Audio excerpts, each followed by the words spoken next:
It was a complete shock, absolutely out of nowhere. I know of no media person who sniffed this out.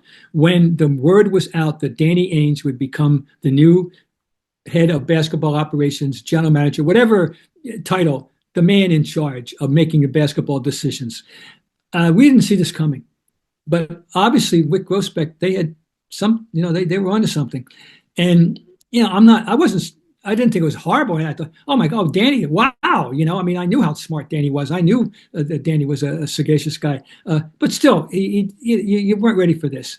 And Danny turned out to be a terrific stewardship and guardian of the gate with the Celtics, with good decisions, good trade. I mean, the trade for that put the 708 team together was masterful.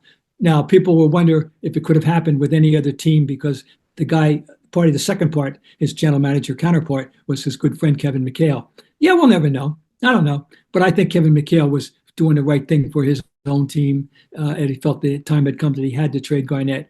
Al Jefferson was the key point. I thought he was going to be pretty good. I really believed in Al Jefferson. I thought he was going to turn out to be a really good player, and anyway, Danny just this whole time here, he started off with a couple of rocky draft choices, but boy, you look at the fact that he was able to get back-to-back draft choices, Jaylen Brown and Jayson Tatum. That Jaylen Brown was the third pick in the draft, and the fans went, "Who?" He did not have a great deal of collegiate notoriety playing in Berkeley, Cal Berkeley, which was not a prominent team really. And, prominent league, but not a prominent team. And then maneuvering out of he had the number one pick, maneuvered out of the number one pick, which everybody thought was going to be Markelle Fultz, and it turned out to be to get Tatum at 3. And of course, we know that Tatum's going to go down as one of the all-time great Celtics and a guaranteed first ballot Hall of Famer. And that alone would have justified his whole presence. But it was more than that. Attracting Al Horford, it became the first prominent free agent signing of the era. The Celtics, I always worried that they would never get a prominent free agent because certainly he's not one of a man of color, because Boston's reputation still, unfortunately, was hanging around from the bad old days about being a black athlete in Boston.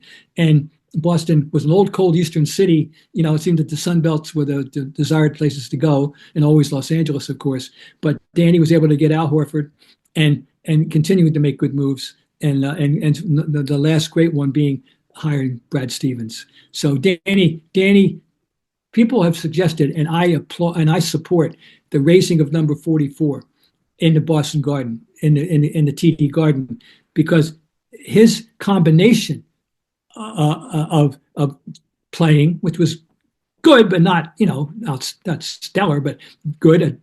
2 rings, and believe me, he was prominent in winning that first one and Game 7 in '84. He came off the bench in the second quarter and sparked them at a point when the game was in a lull. People don't remember that. And Danny, by '86, was an all-star level player. But no one quite like him except for Tommy Heinsohn, but his number is already up there, and we know who Tommy Heinsohn was. But if there's ever anybody that combined multiple capacity, Bill Russell, of course, it was Danny Ainge. And I think that wouldn't be out of line to hoist 44 up there. NBA History Channel is brought to you by Prize Picks and the Game Time app.